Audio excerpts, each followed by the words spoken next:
Back at it again. Deeq be knowing. Thought you should know podcast episode 7. We back in the studio. We got ball off to the side. We here fresh off of a stinker of an All-Star weekend. Stinks every year now. I don't know about the game itself, but you got to go through the Friday shenanigans and the Saturday shenanigans to get to the game on Sunday where you actually see the stars. Uh, Steph Curry is an alien. Yeah, it's just like it seems like in the game where nobody tries, the stuff that he was doing that he made seem effortless as far as shooting the basketball goes is absolutely insane. 45 points. Embiid the dream doing what he does. I think he had about 36. We aside from that though, stinks. NBA 3-point contest needs to be after the dunk contest. It is time. It's it's a big rise up for a letdown. We had a big man win it this year. Haven't seen that in my time. Carl Anthony Towns taking home the 3-point contest trophy. Congratulations to him. A dude that's dealt with a lot through COVID. Like myself, lost his mom, but this dude lost like countless like immediate family members to COVID over this 2 year span of time. Thoughts and prayers with that dude and his family. But it was awesome to see him win that. And then, it gets to the dog and pony show where you got Cole Anthony putting on a pair of butters to dunk. Talk about low hanging fucking fruit. New York native. I don't know if he's a New York native, but I know his dad, Greg Anthony, known for, New York Knicks fame and what have you. Maybe he was there, but I know he's an Orlando Magic. But the dunk and he choked up the butter so much. I know he was cutting off circulation to his foot before that dunk. Cause I'm like, it's no way. Like if I lace up a sneaker too tight, it's like crazy. And you're lacing up a 12-inch butter, that joint damn near to your kneecap. You oh dog. Well, ready for war, man. I wish they was more ready for war, man. That shit stinks. It stinks. It's a stinker of a product. It's something that I loved growing up. Loved growing up. Couldn't wait for NBA All Star weekend, the dunk contest. The dunk contest more so than anything. It was like the crown jewel. I wanted to see that more than I wanted to see the game. I could think about back to 96, 97. Largewood Projects out there. Me and my brothers watching it. I'll never forget. It's the dunk contest that Kobe Bryant won. RIP to the great. He's one of those people. I am very happy that I stopped hating on him while he was alive and still playing and appreciated the amount of savagery he brought to the game of basketball. Serious question, right? Is it a Philly thing? Because like it's crazy, right? Like It is a Philly thing, and I'll get into why. I'm gonna let you finish though. I never ignored him. I acknowledged him, but I never could give him the credit as that bull until after he retired. And then I was like, all right, I'm cool. I'm gonna give it to him. You ready for? But like, You ready for this? I am. And it'll segue me perfectly into a topic I wanted to get into. We didn't want to give him the credit because he's from the county. Are you right? Straight up, it's straight up and down. It's not even. You're right. It's not Because even. he said he was from Philly, and we were like, no, you ain't from. You ain't really. You from Wynwood, but it's all right. Yeah. You know what I mean? Your dad from Philly. You're right. Just You know what I mean? I don't walk through the halls of. I feel like the answer was there the whole time. I've been ignoring it for years. Yeah, because what? I mean, now his dad from Philly. I mean, Cole from Philly. Don't get me wrong. But I'm talking about the reason why certain people wanted the Philadelphia area. But if he said that to begin with, I think I could have been a fan the whole time. But I'm blessed to know. Not sure if anybody's done it since. I just happen to be very, very closely connected to the Bartram Braves program. When the two players, shout out to Ty Garland, shout out to Novar Gatson, my guys, my little bro, and my brother Var in Japan doing what he does. We gearing up for this Brotherly Love program this summer. Going to be an amazing product. First year was amazing. Cannot wait. Getting everything situated now. You know what I mean? I didn't expect. It's been flowing. It's been therapeutic for me. So I haven't been pressing the gas on it the way I planned to as far as getting the guests in here. It's going to happen.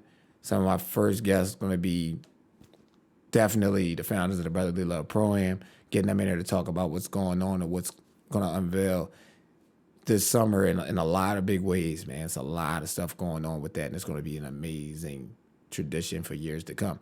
But both of them, I was at both of their games when they passed Joe Bryant in scoring at Bartram. Yeah. So, big time, man. It don't seem like it was that long ago, but VAR was '08 and Todd did it in 2010. So both of them was over a decade ago. That's just time flying, but it was a great time. It was a good time in Philadelphia high school basketball as well, man. A lot of people now who are doing their thing. Uh, Most of them internationally. I got to see in high school, like really get it in. I'm talking about from like that 2006 to that 2011 window, man. You talk about some competitive basketball, man. I done seen some amazing games between like Chester and Penwood and Chester and Norristown when Leaf Wyatt was there and Chester when KB1 was running the show and then when it turned over to Raleigh and then to Rondé. Shout out to my Chester guys. They good folks, man. Always been tapped in since I met them. Solid dudes. And they come out and support the Brotherly Love program as well. Actually, if I'm being honest, Philly, we gotta step it up a little more. Cause if y'all ain't got a big name playing where y'all bring the whole hood out, Chester make us look bad in that gym. Man, they jumped right on 95 and they was bringing their ass over to Camden last year. That Exit 6 energy was different, very different. But it was that was definitely reminiscent of an older time for me because just going and seeing some of the bigger summer leagues in the city when I was a kid and things like that and all the hoods can come. And don't get me wrong, it was a certain level of tension there just by way of competition. But it was like, it was put that fucking money up like on your man. Like it wasn't like a, yo, Yeah, like. it's funny. I was about to say this. It has to do with the Kobe Bryant thing, but circling back to this, I've noticed in my travels, like being able to like do various things, right? Right. Music, filmmaking, lifting, different things here. I've noticed that like the tri-state area in particular has like a very large saturation of just like crazy amounts of talent. Yes. So I think that's where all that like tension comes from because like I haven't seen a place where it was like I mean like anywhere you go it's like it's really competitive. Yeah, think about this. Chester's 4 miles, like radius. Yeah, no, yeah, it's right there. Like a 4 mile radius. Like it's a town. Yeah. Realistically. Yeah, it's a town. And ain't no shots to my folks, because my C City folks is definitely very, very proud to be where they're from. But that shit is a town. Yeah. So, but they fucking breed some talent. So I'm saying I think attention has to come from attention comes from the amount of talent that's here. Like there's always a clash. Can't nobody relax. Everybody always gotta be going. Like give somebody else they flowers since we talking about the Kobe because it was the same year. McDonald's All American from the area. Shout out to Rip Hamilton. He's from fucking Coatesville. Like I know dudes who tell me flat out like when they was going to them leagues out in Coatesville and Westchester back in the day when they was playing against like Rip, he was really that. Yeah, we know about Rip. Yeah, Rip was. I think if we being honest, big shot Chauncey Billups because he's Mr. Big Shot and the name precedes him and things like that. But Rip Hamilton, I think, was the leading scorer on that fucking team when they won the championship. And they murked the Lakers. People say, all right, at the end of the day, they definitely would have, in my opinion, that Shaq and Kobe, not getting along, robbed them of multiple championships and things like that. Yeah, but the last championship they played in together, when they played the Pistons put something on their ass. I think they 4-1 them, and they beat them by 20 in the closeout game. But that was when, that the Shaq and Kobe beef just kind of reached like a fever pitch too. And you wasn't a team that was clicking on all cylinders like that at that time. We're getting into the little sports minutes, little sports history. Yeah. But they knew they were a piece away, and at the trade deadline, they ended up and they went and got Sheed Wallace, and that took them over the top. Nobody never say Sheed ain't from Philly. You know why? Because she from North. Yeah. She went to Gratz, got Gratz a national title, I think. National was the number one fucking high school team in the country. Brought that energy right to the league. And brought that energy to the league and led the league in Texas until he got out of the league. Sir. You know what I mean? I see it's a clip on YouTube, man. Type in Rasheed Wallace gets a tech by staring at the ref. Like, he actually got ejected for that, actually. He just walked out, too. But, all right, talking about the Philly and the Philly appreciation thing, I was able to tap into an interview. So, like I said, the Pusha T content is coming. It's coming out because he is on his promo run.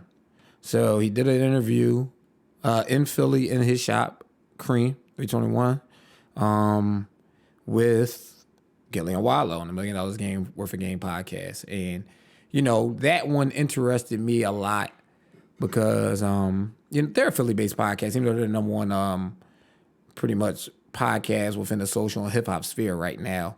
But on top of that, I wanted to hear because one of Pusha T's running mates for the last 20 years was Gilly's former group member, Ab Lava.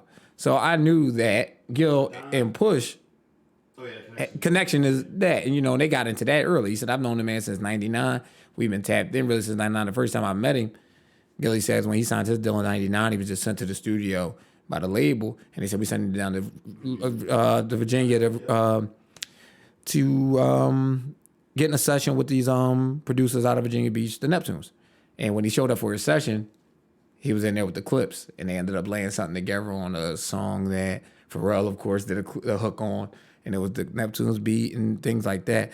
But Push, very early on, like the first thing he wanted to say, aside from just confirming what Gilly was saying about the how long they've been tapped in with each other now, but he like made sure he got it out of the way early and said it first that Philly hold a different place in his heart musically because Philly broke the Clips. He said grinding was broke here. It played in Philly before it played in the Richmond, Virginia Beach area, Norfolk, any of that. No, I was rolling with the street team. You already Yeah. know that. So like, they was rapping Will and Ab. It was crazy. Yeah. I'm like, yo, like, I mean, like, I never met Push, but I'm like, yo, that's put like let it on the corner with what's his name, Roscoe P. Yeah. It was all up there. Man, Roscoe P. Cold Chain. Man, talk about a story. But and when he said that, it triggered me in a way because of how many great things in the lineage of music out of this city. I'm talking about since like the 60s, as far as black music went and things like that. Aside from like Motown in Detroit, you had to come here for like a Gamble and Huff to be broke. And I see different things now, and I'm thinking of my lifetime and how all the Smack DVD things and things like that are all cool. But the DVD rap battle culture was birthed here. Sir. And I think about how many people, when we trendset so many things, can't break here. And it's bothersome to when I think about it, because I think about the people right now who are, I guess, my peer group as far as age goes. When I think about the Meeks, I think about I'll get into the ones who are like the bigger acts right now. I'll get into Uzi and Meeks specifically. And being very, very closely like adjacent to Meeks' early uprising by way of who my peoples are. My brothers down there every day for the most part, my two older brothers. Shout out to bus driver Duke, shout out to Hat.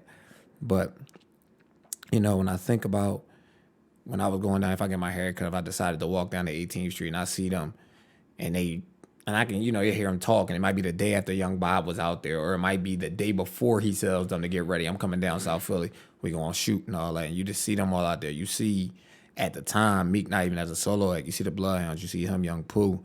You see that nigga Lil.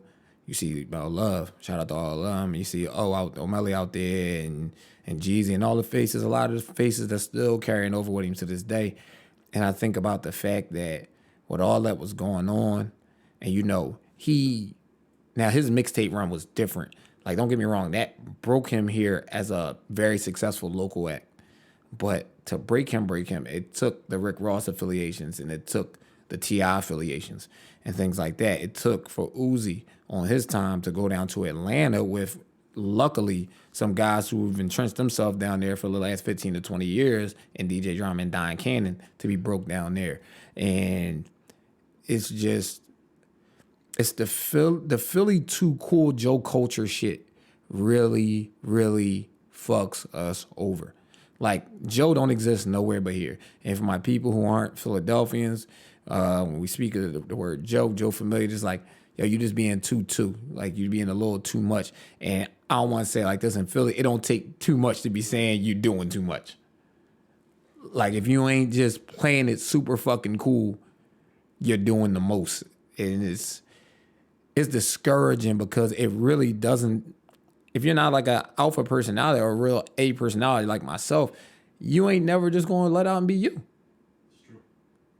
Because it's really fucking discouraged here. That is very bothersome to me.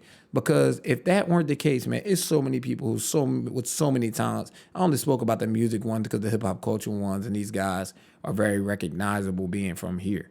But it's so much other shit. I'm a living testament of it right now. Working on some stuff right now with Bicycling Magazine. Working on some stuff right now with Rafa and different things like that. Like, I have no problem being known as the bike bull Yeah. at all. Because I don't care to be known for what I'm good at. You know what I mean? I've never had a problem with it. I say this, I know for a fact being in drill teams and little drum corps and things like that when I was younger in the age that I tapped in would have saved my life without a question. Now don't get me wrong, I got great parents and things like that, but man, the shit, and this is with adults and kids, but very, very scary for an adolescent between the ages of maybe 10 to like 17. Having too much idle fucking time is dangerous, especially being from where I'm from. It's dangerous because then you can get just by way of sitting around with nothing to do, naturally you're in your head, you're going to be sitting around thinking and you're going to be overthinking and you know what you're going to see. Like, I think about the dudes in the projects that I grew up in. Man, I didn't even know these dudes, like, until I was an adult, I didn't even know these dudes wasn't really that much older than us.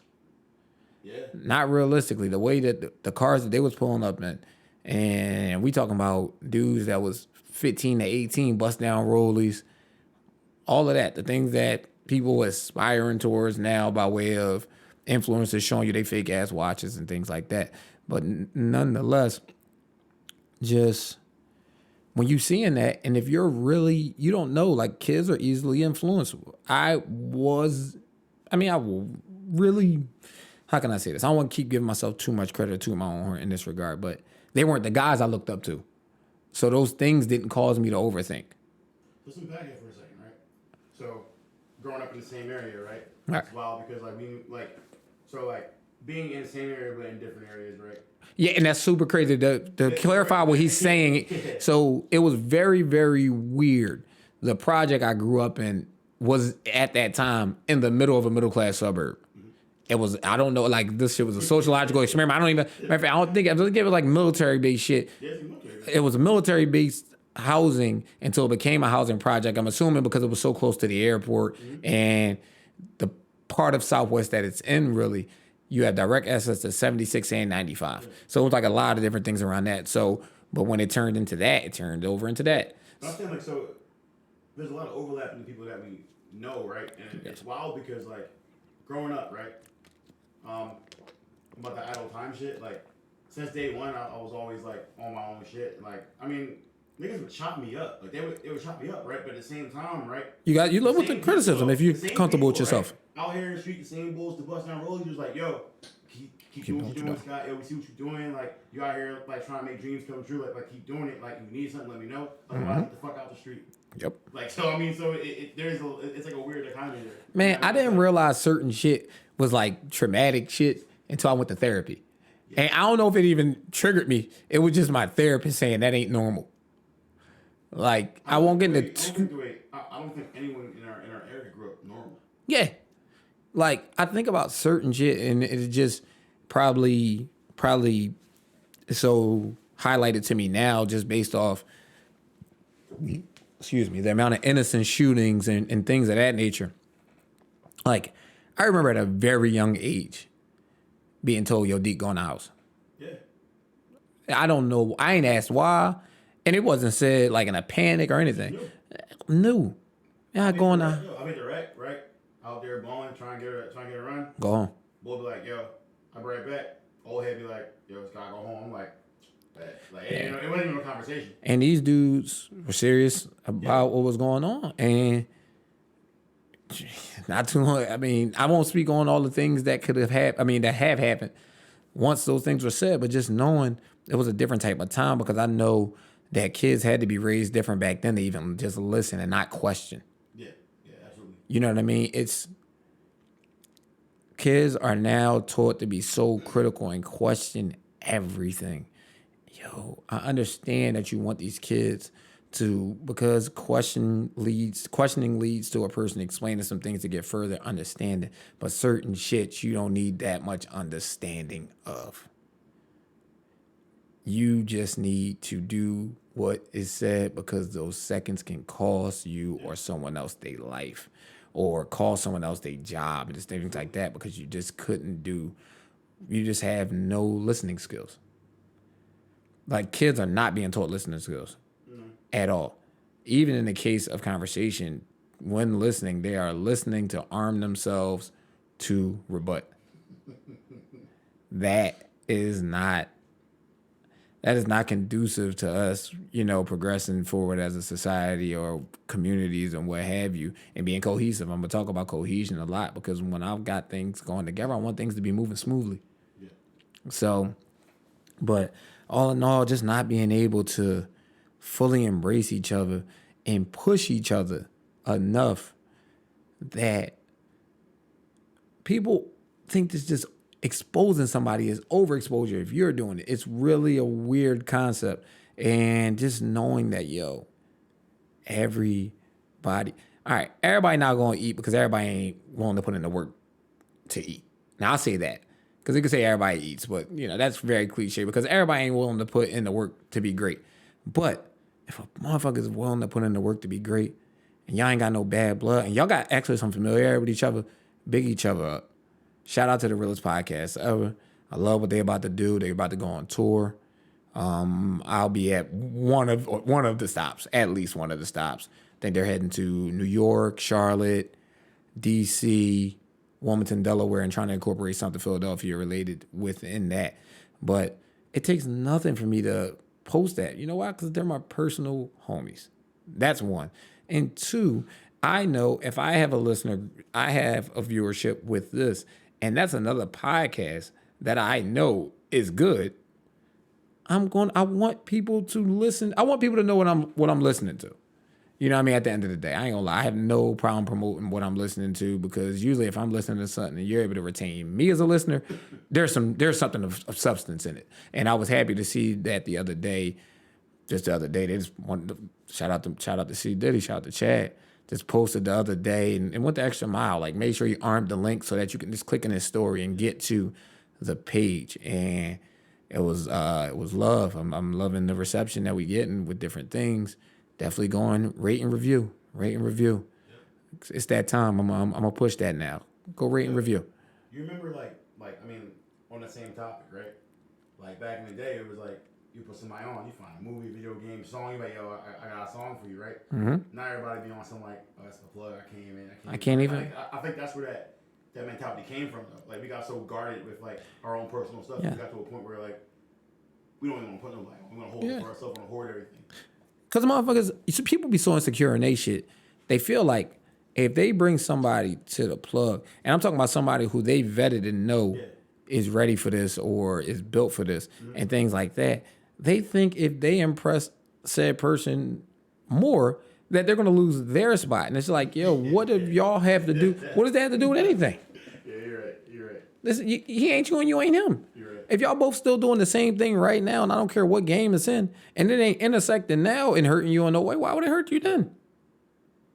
Yeah, we need more of that. A lot more. We need a lot. Like it's crazy because like across industries, like somebody who do something and like you busy, right? You could pass that off and be like, yo, these my guys, they can do it. You don't even do it. But, like, yo, we need more of it. Like I can't speak on black people on the whole because even in hip hop, and I see them dudes in the Midwest tie each other in, them dudes in down south tap each other in and things like that. Maybe it's Philadelphia specifically. We are so resource stingy. It's not funny. And now, do you know what? It goes back to that level of competition. Like it's so close. Like I'm saying, like it really is that close that like I mean, this is probably where it comes from too. Being guarded, it's that close that like if you give that someone that little bit of advantage, and they get over you, but they don't realize that the game is so big that like we're not really in competition with each other. Like there's like everybody can eat. Yes. Everybody eat at my table. So there's multiple tables out here. I'm scary competitive, right? Which is why I don't gamble and why I don't, kind of embark on certain things. But like people be in these competitions chasing invisible titles too. That's a big part of why I got out of the sneaker game. Just in general, when it got to a point where I feel like I had to kiss certain people's ass to spend my money, it was over for me. I'm out. I'll pay the extra to the dude that's gonna kiss your ass to get the sneakers to sell them for this little upcharge. I'll give him no more money if I really want the sneaker that bad. But it's just we're so resource stingy. But that comes back to something else I said. If you don't reach back for nobody and things like that, when you shit on everybody, once you get to a certain point, once you fall, everybody is going to say fuck you, buddy. And you bought it. Yeah. So I don't even feel sorry for certain people who I know from different times who are going through different things now. I'm sorry to see it. You know what I mean? It doesn't joy me. I don't get joy out of seeing their fall from grace. Yeah. But I know why they fell from grace, and I know why they aren't being pulled back in, even with the plethora of knowledge that they have on certain things, because it's just like, fuck you. But saying fuck you to a person before you, saying fuck a person really before you even got to a point where they've done any ill will towards you or anybody else, you're saying it by way of great things they're doing. Yeah. Like, that's nasty, nasty behavior, man. Yeah. That's a crazy thought. It's a crazy thought, but it's a very common reality. It is. I see it a lot. I have to agree with it. You know what I mean? When you get good at something, you're gonna have critics. That's for sure. And you might be wondering, well, what you did to get this and things like that. I mean, get this level of hate. All you did was be good at what you was good at, or maybe just being better than them and being visible. Yeah. You know what I'm saying? I see that probably more so than anything. You're gonna have a lot of people wear their insecurities so much that every person they look at, it's like a mirror. They want to see what you're doing in relation to what they're trying to do. And if you're doing anything close to it, it's going to be, and if you're okay at something and actually good at something, they are going to be plotting out your next move for you every time. And then once your next move isn't the move that they plotted out for you mentally, you on some bullshit, or you just on this or you on that. That's weird. It's like really weird behavior. Right? So me and you both on a podcast, right? You got a podcast, I got a podcast, right? I think podcasts should be done a certain way, right? Right. But I'm not secure in my craft with it, right? Mm-hmm. So if anything that you do different, I'm gonna have to hate and fight you because you're pulling me into a direction that I don't believe is true. So instead of just saying like, all right, well, Deeq gonna do it his way, I'm gonna do it my way. It's almost like you existing is ruining my potential at even existing. And I think that last line just, it sums it up. Pretty much everything that I just said, and it translates across all field. Like, just you existing is taken away from their existence. And that's, at the end of the day, people go through their different trials and tribulations. Certain people are just programmed a different way. Like, it's bothersome for me to even have to say that because I couldn't imagine being in that place. You know what I mean? I just, literally, point right here. I said, at what point do you stop clocking others' blessings and just appreciate your situation? Literally right here, verbatim. And It's right on topic. Because at the end of the day, you'll always be able to find someone with more than you. So if that's going to be the thing that ruins your day, if you think about that once a day and that ruins your day, every day is going to be a miserable one. Every day is going to be a miserable one. Because where certain things motivate some, like myself, or I wouldn't even say it motivates me all the time. Like when I see certain things, I can say, oh, that's nice. Yeah. Ain't even motivation that they got it to me. It's just nice. Yeah. Because even if I had that person's resources, that wouldn't be how I allocated those resources. So, and they always say you never know until you have it. Fair. But I know mentally how I am programmed into different things in different ways. And because I kind of always existed in the room as me and didn't have to buy things and wear certain shit to exist in the room as Deeq, it wouldn't be that case if I was in a different position. So when people think that way and when a person sees another person who hasn't personally slighted them in any way, and it literally fucks up their day to see this person living life, it's a rough one. Like I said, I advocate for therapy. You know what I mean? That's because some therapy is needed there. Consider that, right? Your day is ruined, right, by someone that has nothing to do with you. Huh? Yo, and the worst part, you're not even a thought in their brain. Like you know what I'm saying? Like you out here, you hating over in the corner, lurking in the bushes. They don't even exist. You're not even a speck. You're not a speck on the page. That's what I'm saying. Like fuck boys and that. I'm like, yo, you realize that he don't like, boy, don't even know you're there. Yeah, it just and it's really emotionally affecting you. to the point where you're acting different And if it's to emotionally someone who doesn't even affecting you, bro, acknowledge your existence. when you just said that, if it's emotionally affecting you, it's a chemical reaction in your body Yeah, that's triggering. Like this is literally something that is like yeah. killing you. It's funny. I mean, to me, it seems like with everything you just said, right? It would seem like that person has control over you. Like anybody that can physically change something inside of you, right, has control over you. Yes, and but that's when you just got too many tabs open, man. We gotta get to simplifying life again, man. Like, yo, don't too many things burn me out. And this is something probably I got from Scott for the most part too. Early on, like when I used to see his desktop when I was here in the studio, and it's the little like the very when he started cutting down things, the very miniature amount of things he had, even if you condense things to folders. And I thought about like how cluttered my desktop was and how if I clicked on my Internet Explorer right now, it's going to reopen like 15 different tabs to the point that you can't even see the name of the websites up there Yeah, I'm a because I kid when have it that comes to many open. desktop, yo. It's Believe me, just a I kid. always had it. And it's because you got too much going on. You listen, sight triggers things, your senses trigger things. When you see this, even if you know you need to be focused on something else, just seeing this other thing over here naturally is going to open up another tab in here and it's drawing from your focus. Sir. And you just got to intentionally take yourself. A lot of things are, life is about intention. Life is about intention. You know, it's about acting on intention too, but it's about intention and just intentionally when you got a goal, start knocking out distractions. Start getting distractions out the way so you can really, really, really focus in on what you're doing and have, once again, some cohesion and consistency to your good routines that are leading you towards that goal. Ooh, what was this saying? Somebody said something to me the other day and it was so funny. And You got no, it. it's very simple. But we were just talking about the overselling. We were talking about influencer culture, right? Okay. And just something that we just happen to know. You know what I mean? I know some people who are in that those 100K 2 million range of promoting and saying I got it this way and this is this and I know these steps to get you here and things like that. And I'm like, yo, I ain't never had a motherfucker who may have had a job besides maybe you and like two other people in my life. Never had people who were even trying to put me onto a job that paid $20 an hour or more. Yeah, it's true. But a motherfucker about to tell you, tap in with me, follow these steps, and I'm gonna tell you how to get 1 million. So shout out to my dog and like, whatever. Shout out to Yaz. That Yaz told me I ain't never went into a store and had a salesman tell me.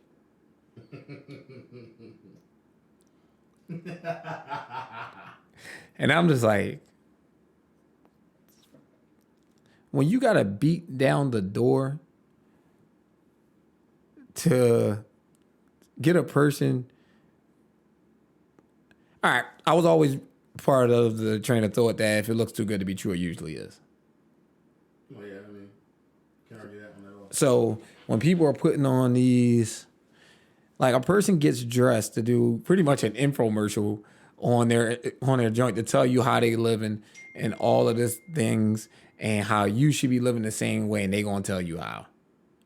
And when it gets really nasty with these influencer tactics, but I don't really fault them because I am one of those adults are should be responsible for themselves. And if you are that influenceable, if you're that easy to influence, you probably deserve to be had. I'm sorry to sound like a cynic in that way because I don't like to see people take advantage of.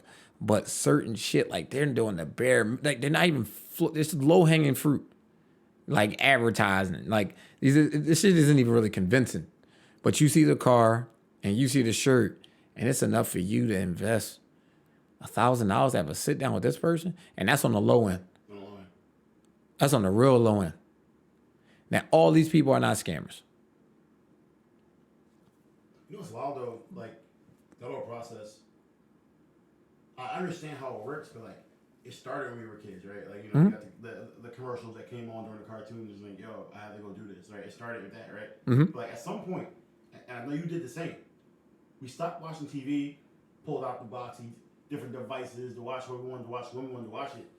And once you like broke that like chain of like being forced to do things on other people's time, like we kind of like got out of that like that mindset of like having to do something because someone told you, and then all of a sudden you just live that way, right? Yes. I mean, it definitely has something to do with like disconnecting for a bit and coming back. Yeah, but that's part of the closing tabs thing too. Yo, I sold my video game console in 2011. I only can remember it so vividly because it was the year my daughter was born. And it's just, yo, I haven't owned a video game console in over a decade. I don't play video games. I'm not a guy that, I don't think I'm fucking Mr. Mature because I don't play video games. Yeah. It was just one less distraction for me. Even with all that I'm trying to do and things like that, I still haven't entered the TikTok space because I see the rabbit holes people fall down with that shit as far as just the watching, because it stimulates your mind in a way that you want to keep watching. That's what these people get paid to design these apps to do. So right now, I am not in the TikTok culture at all, but it's because I got so much other shit going on, and I'm still in the process of trying to decrease. Like Bruce Lee said, life is not about the increase, but the daily decrease.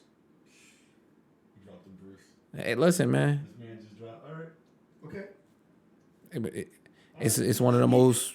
I couldn't agree with it more, and that was something I heard younger, or read younger. Yeah. That he said, and it was just, that's real. It's crazy the amount of life he lived in that short amount of time. Because like, I remember hearing that shit when I was a kid, and now hearing it again. Like Second Life, hearing it again, I'm like, yo, that was like, that's crazy. Like, how do you know all that in that little bit of life? Yeah. Wow.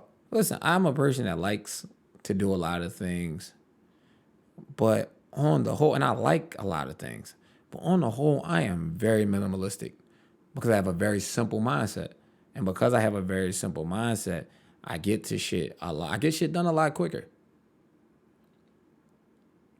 You know what I mean?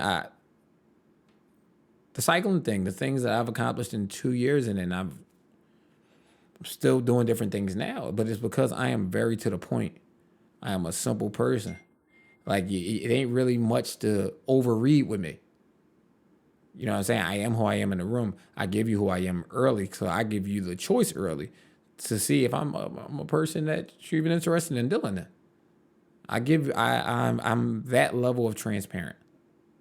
So that's why the podcast is that level of transparent, because it's me, you know, a little bit of me talking to Scott, but aside from that, it's me talking to y'all for an hour. Yo, I didn't know early on, like, this shit is not easy. It's easier for me because maybe I'm a natural at it. But yo, try and talk to yourself for 10 minutes. It's different. With nobody in the room. It's different. You know what I'm saying? Like, I just gave Scott this open floor to, you know, respond to certain things that might prompt something in his brain. I know he's a thinker like me, so I know he's not going to say no stupid shit on the side. So I don't mind him talking at all. But, like, I got a one-man show. And I'm realizing now because all of my homies that I know have podcasts are in-group dynamics. And I know now by being a former member of a podcast that was a group dynamic, yo, this shit is way different. You know what's wild? Going back to that minimalism, right? So, like, I was all about minimalism in terms of, like, desktop. So, like, little life hack, right? Your computer is going to run slower if the desktop's full because they're running programs, right? That's how it works, right? But, like, for me, like, that's where it stopped. Right. Efficiency through work. Where, like, seeing you operate over the years, and this is me giving you credit for it, made me go back into my life and start minimalizing everything in my life to become efficient all across the board. Because like, before it was just talk, but like, you know, we talked about it, but I seen you do it. Oh, yeah, because I mean, like, yo, I gotta get on this wave, and like, it definitely, I guess I've seen exponential growth in life, personal, business, everything by just slimming down, trimming down the fat, all that. Appreciate that, man. But I think that was another reason why so many artists wanted me to speak for them. Absolutely. Because I'm very simple. Yeah. I'm simple, but I'm concise. So where a lot of person might want to say on that thing you got on there, simple, not basic. Exactly. You know what I'm saying? That's what, like, you know, Brandon.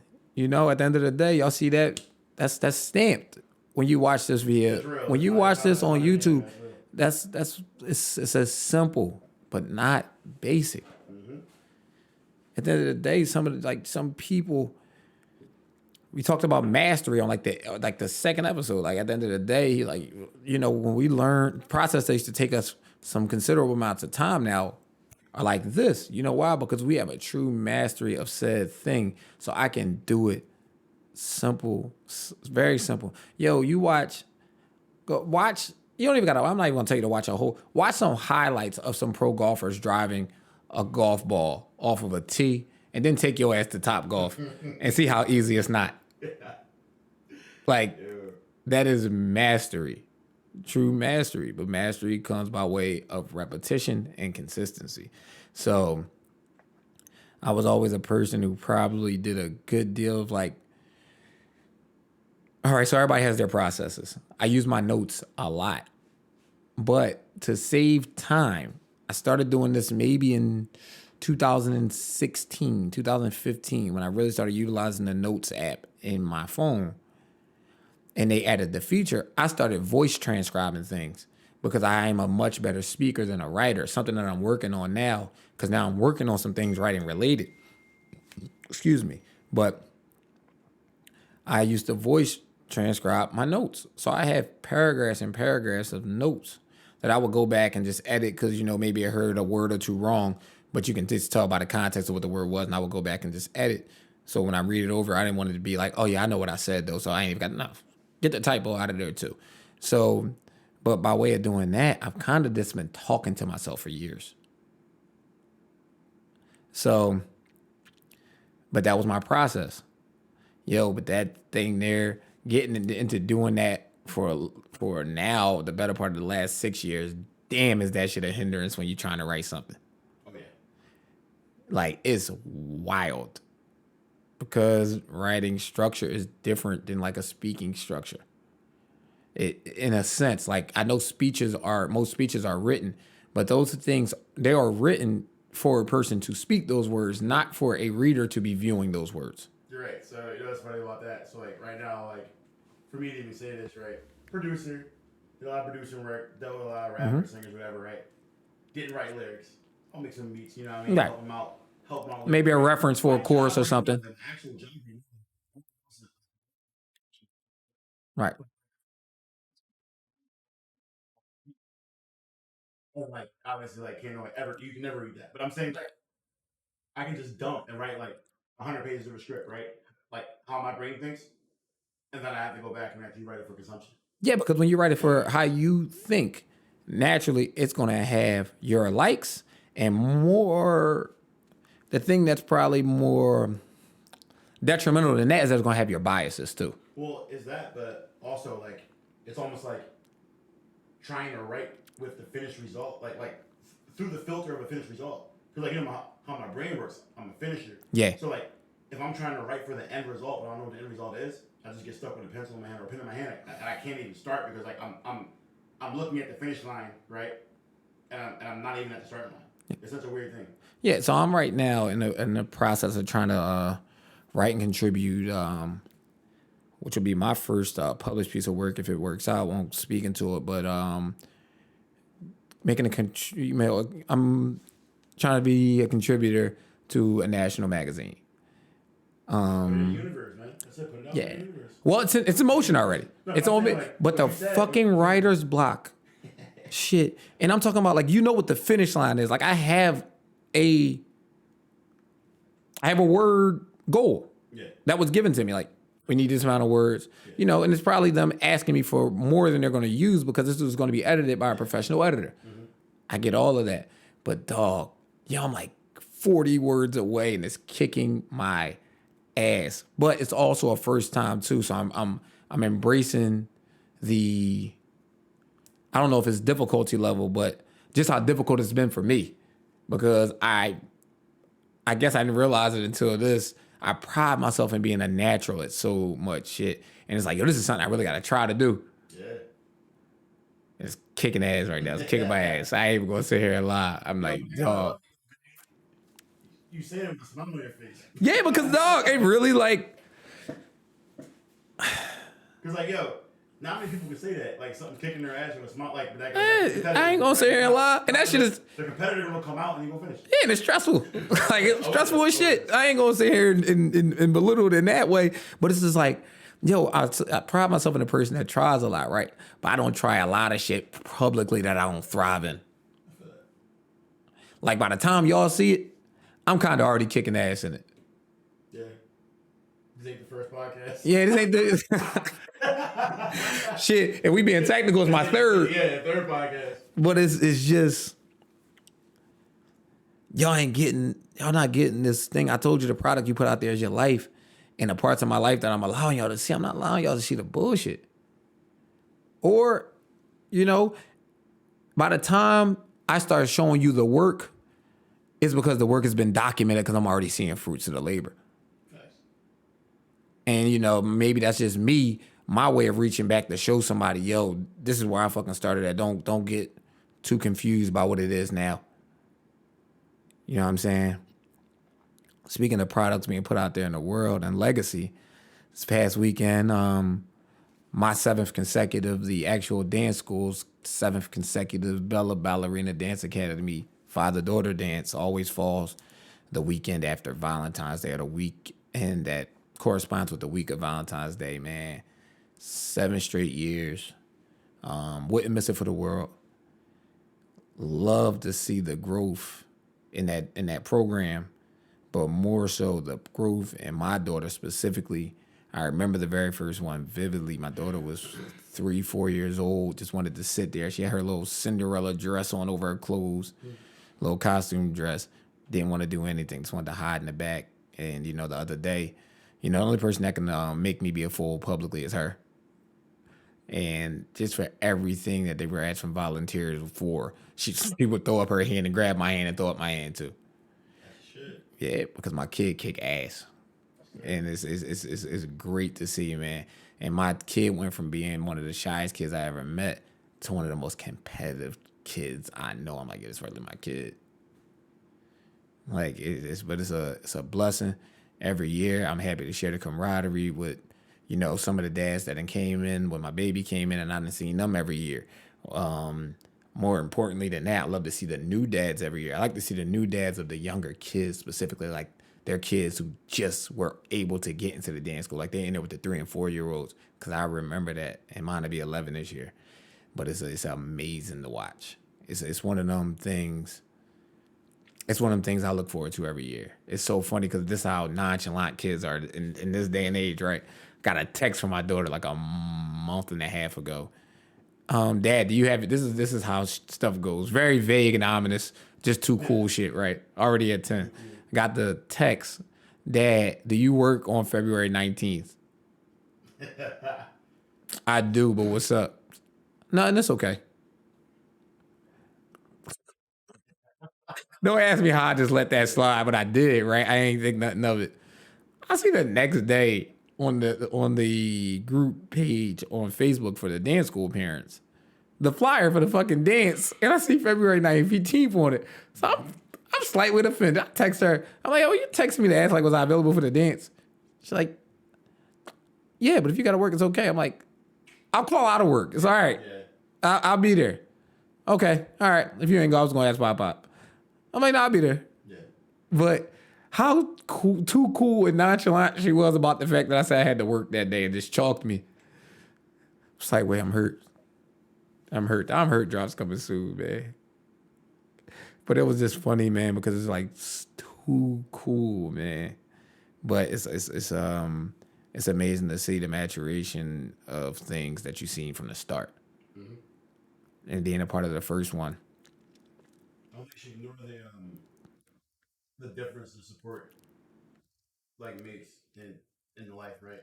And too, because yes, like, supporting it fully, like being in it, not just being like, all right, I'm gonna sit on the side, like being a part of it, definitely changes that whole journey. No doubt, and that's gonna carry all our life. No, I was thinking about the last fundraiser they did. Like, I'm gonna be honest, like I ain't gonna sit here and lie. And that should be kicking my ass. That shit is high. I'm pretty sure be kicking my mom ass too, dance. But the last thing that they had that they're raising money for, they'll be in New Orleans in the next couple weeks, maybe about 4 weeks from now, competition down in Louisiana. And I just remember me reaching out via my Instagram story and just putting it out there for people who wanted to donate, because I know people who do some great things, man, and just would love to support a kid in need. And I made sure I said it just flat out, man. This ain't even for, the money I'm asking for ain't even for my kid.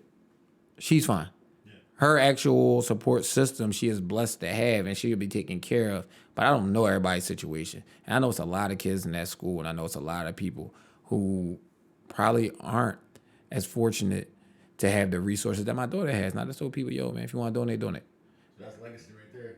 Facts. And I know where you get it from. And the amount of people that did it, true indeed. You know what I mean? But like I said, man, my mom was just the most sincere giver I've ever met. Man, they always say the most sincere form of giving is anonymous. The few people who dropped the bread on me that I dropped on the schools asking for their name, they told them they didn't want to give it. You know what I mean? And shout out to those folks if they're listeners of the podcast. You know, I know those people are people who, in some way, shape, or form, and this shouldn't even be taboo to say, but in Philly it is, these are people who are fans of me. And who I'm likewise a fan of. Like, this energy is reciprocal.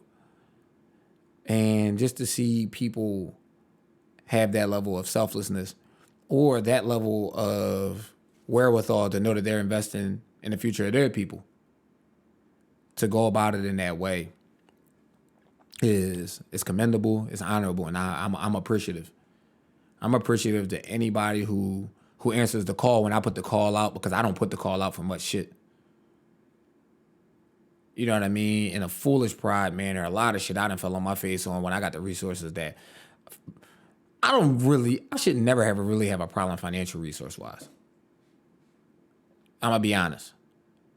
But I'm also taught to get that shit on my own, because you'll appreciate the journey this much more when you went the full mile and did that shit still. Even when it was adverse. When there was adversity there, you buckled down and got shit done. And it's nothing more rewarding than seeing the fruits of your labor, to see a product that you put the work in turn into something amazing.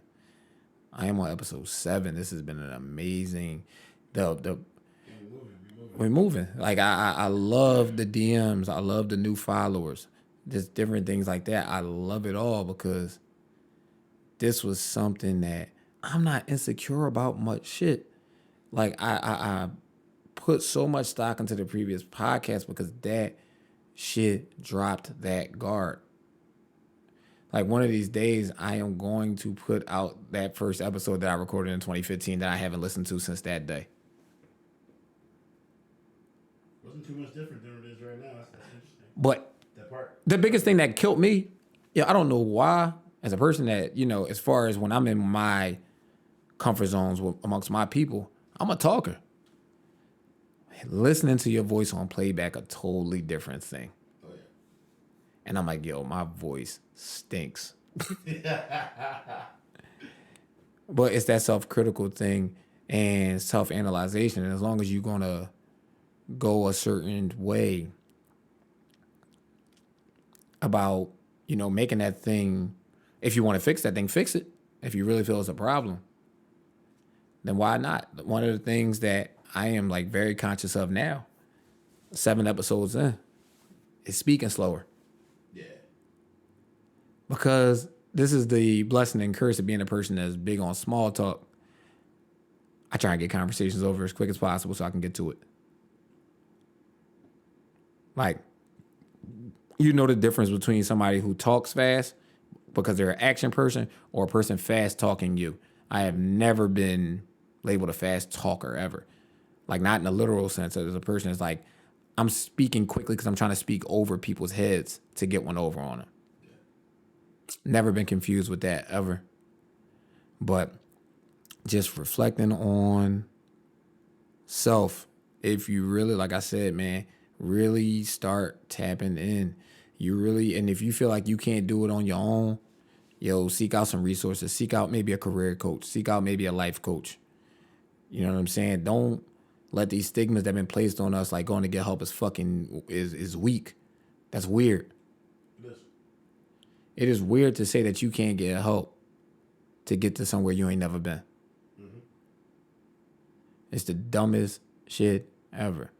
It's like saying because I bought a map, which is already the purchasing of help, right? All right, I'm not doing a good job of this. I guess before the GPS days, or say your phone's dead, and you bought a fucking map because you're in the middle of God knows where. You stop in the gas station or the Hooskow or something and show this map to a local and say, yo, maybe you can help me out with this. That was two different forms of help. Yeah. But if it's getting you to where you gotta go in an efficient time, or even not an efficient time, at that point you might be lost. But guess what? It's getting you back on track. You need to do that. You need to do that because we got to start attacking these goals, man, because when we not attacking these goals, we failing those coming up looking at us. There is somebody out there, probably your kid, your niece, or whoever looked at you as a fucking superhero. And in that same vein, you want to see them accomplishing shit. Mm-hmm. So I'll say, like, I mean, the major key, right? Let's talk about that first podcast, right? If we're being subjective, we're going to be like, well, you know, it was this, it was that, you know, it was cool. But if we're being objective, you just weren't ready. Right. And that's okay, right? Mm-hmm. Like you live in the real, you're objective at yourself, Mm-hmm. so you can make the changes and adjustments in order to get the goal. But if you remain subjective and you're sitting here and you're just kind of like giving yourself reasons to be okay with the failures or the missteps or the setbacks, where again, like setbacks are part of the process, and it's not a failure. Yeah. It's not a failure if you get back up and find a remedy, right? It's Yes. only a failure if you accept it to do that. Right. And it's at the end of the day, especially if it's something you want to move forward in. Exactly. Because if it ain't something I want to move forward in, I tell you this, I don't really reflect on this shit much. Oh, it's not reflection either. Like, even if it was a failure, I don't even reflect on it no more because guess what? I ain't even on that no more. So it's kind of like I don't care. But when you do, and you just really, really peel back the layers of the onion and figure things out, sometimes, what did I say early on?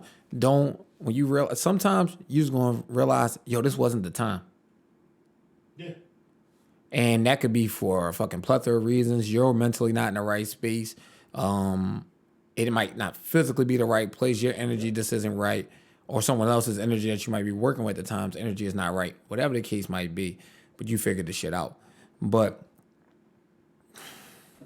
that thing there, man, I told you, it sounds crazy because it's just not commonly said. But, sometimes, pass on that opportunity before you make a fool of yourself. Because guess what? If you make a fool of yourself, a big enough fool of yourself, that one time might be your only. Right, but you can fail at something and not be made a fool. Like, you didn't look like a fool because you failed, though. Like, there's a manner in which you do shit. Mm-hmm. Like, fucking Toy Story reference. They say, yo, man, you wasn't flying, you was falling. He said, I was falling with style. You know what I'm saying? Shout to fucking Buzz Lightyear. Thought y'all should know that. Deeq be knowing. Thought you should know podcast episode 7. We out.